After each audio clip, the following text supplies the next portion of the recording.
जय श्री कृष्ण। श्री सुखदेव जी कहते हैं, हे परीक्षित, जैसे स्वप्न में देखे जाने वाले पदार्थों के साथ उसे देखने वाले का कोई संबंध नहीं होता, वैसे ही देहादि से अतीत अनुभव स्वरूप आत्मा का माया के बिना दृश्य पदार्थों के साथ कोई संबंध नहीं हो सकता।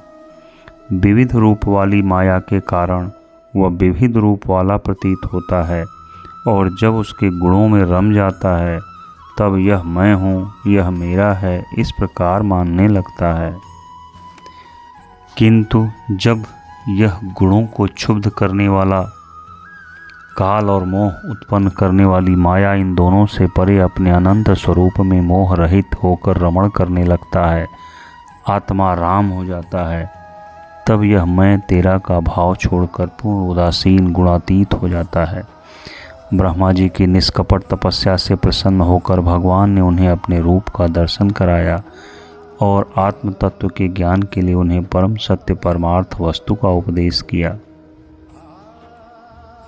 वही बात मैं तुम्हें सुनाता हूँ। तीनों लोकों के परम गुरु आदिदेव ब्रह्मा जी अपने जन्म स्थान कमल पर बैठकर सृष्टि करने की इच्छा से विचार करने लगे, परंतु जिस ज्ञान दृष्टि से सृष्टि का निर्माण हो सकता था और जिस सृष्टि व्यापार के लिए वांछनीय है, वह दृष्टि उन्हें प्राप्त नहीं हुई। एक दिन वे यही चिंता कर रहे थे कि प्रलय के समुद्र में उन्होंने व्यंजनों के 16वें एवं 21वें अक्षर त तथा प को तप तप तप करो इस प्रकार 2 बार सुना। परीक्षित, महात्मा लोग इस तप को ही त्यागियों का धन मानते हैं। यह सुनकर ब्रह्मा जी ने वक्ता को देखने की इच्छा से चारों ओर देखा, परंतु वहां दूसरा कोई दिखाई न पड़ा। वे कमल पर बैठ गए और मुझे तप करने की प्रत्यक्ष आज्ञा मिली है, ऐसा निश्चय कर उसी में अपना हित समझकर उन्होंने अपने मन को तपस्या में लगा दिया। ब्रह्मा जी तपस्वियों में सबसे बड़े तपस्वी हैं। उनका ज्ञान अमोघ है। उन्होंने उस समय 1 सहस्र दिव्य वर्ष पर्यंत एकाग्र चित्त से अपने प्राण, मन, कर्मेंद्रिय और ज्ञानेंद्रियों को वश में करके ऐसी तपस्या की जिससे वे समस्त लोकों की प्रकाशित करने में समर्थ हो सके। उनकी तपस्या से प्रसन्न होकर भगवान ने उन्हें अपना वह लोक दिखाया जो सबसे श्रेष्ठ है और जिससे परे कोई दूसरा लोक नहीं है। उस लोक में किसी भी प्रकार के क्लेश, मोह और भय नहीं है। जिन्हें कभी एक बार भी उसके दर्शन का सौभाग्य प्राप्त हुआ है, वे देवता बार बार उसकी स्तुति करते रहते हैं। वहाँ रजो, तमो और इनसे मिला हुआ सत्व गुण भी नहीं है। वहाँ न काल की दाल गलती है और माया की कदम रख सकती है। फिर माया के बाल बच्चे तो जा ही कैसे सकते हैं। वहाँ भगवान के वे पार्षद निवास करते हैं, जिनका पूजन देवता और दैत्य दोनों ही करते हैं। उनका उज्ज्वल आभा से युक्त श्याम शरीर सतदल कमल के समान कोमल नेत्र और पीले रंग के वस्त्र से शोभायमान है। अंग अंग से राशि राशि सौंदर्य बिखरता रहता है। वे कोमलता की मूर्ति हैं। सभी के 4 भुजाएं हैं। वे स्वयं तो अत्यंत तेजस्वी हैं ही, मणिजनित सुवर्ण के प्रभा में आभूषण भी धारण किए रहते हैं। उनकी छवि मूंगे, वैदुर्य, मणि और कमल के उज्ज्वल तंतु के समान है। उनके कानों में कुंडल, मस्तक पर मुकुट और कंठ में मालाएं शोभायमान हैं। जिस प्रकार आकाश बिजली सहित बादलों से शोभायमान होता है, वैसे ही वह लोक मनोहर कामिनियों की कांति से युक्त महात्माओं के दिव्य तेजों में विमानों से स्थान स्थान पर सुशोभित होता रहता है। उस बैकुंठ लोक में लक्ष्मी जी सुंदर रूप धारण करके अपनी विविध विभूतियों के द्वारा भगवान के चरण कमलों की अनेकों प्रकार से सेवा करती रहती हैं। कभी कभी जब वे झूले पर बैठकर अपने प्रियतम भगवान की लीलाओं का गायन करने लगती हैं, तब उनके सौंदर्य और सुरभि से उन्मत्त होकर भंवरे स्वयं उन लक्ष्मी जी का गुणगान करने लगते हैं। ब्रह्मा जी ने देखा कि उस दिव्य लोक में समस्त भक्तों के रक्षक लक्ष्मीपति, यज्ञपति, विश्वपति भगवान विराजमान हैं। सुनंद, नंद, प्रबल और अरहण आदि मुख्य मुख्य पार्षद गण प्रभु की सेवा कर रहे हैं। उनका मुख कमल प्रसाद मधुर मुस्कान से युक्त है, आँखों में लाल लाल डोरियां हैं, बड़ी मोहक और मधुर चितवन है। ऐसा जान पड़ता है कि अभी अभी अपने प्रेमी भक्त को अपना सर्वस्व दे देंगे। सिर पर मुकुट, कानों में कुंडल और कंधे पर पीतांबर जगमगा रहे हैं। वक्षस्थल पर एक सुनहरी रेखा के रूप में श्री लक्ष्मी जी विराजमान हैं और सुंदर 4 भुजाएं हैं। वे एक सर्वोत्तम बहुमूल्य आसन पर विराजमान हैं।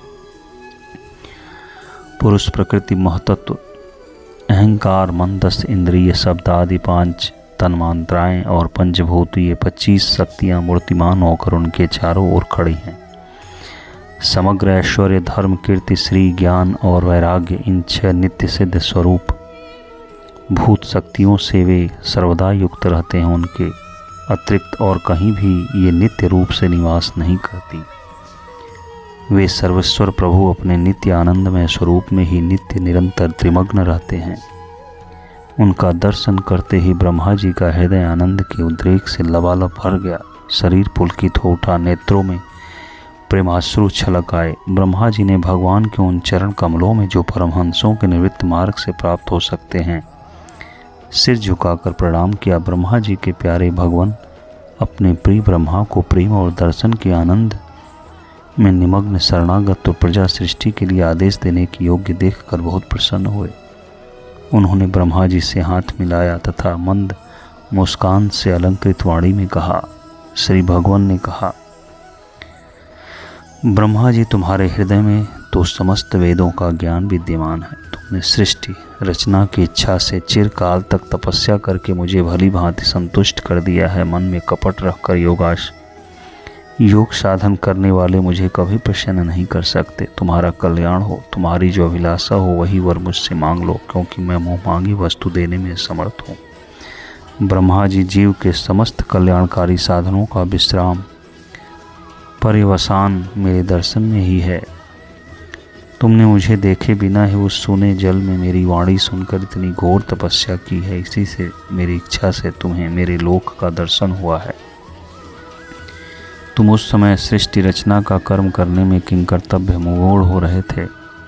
इसी से मैंने तुम्हें तपस्या करने की आज्ञा दी थी, क्योंकि निष्पाप तपस्या मेरा हृदय है और मैं स्वयं तपस्या का आत्मा हूँ। मैं तपस्या से ही संसार की सृष्टि करता हूँ, तपस्या से ही इसका धारण पोषण करता हूँ, फिर तपस्या से ही इसे अपने मन में लीन कर लेता हूँ। तपस्या मेरी एक दुर्लंघ स्थिति है।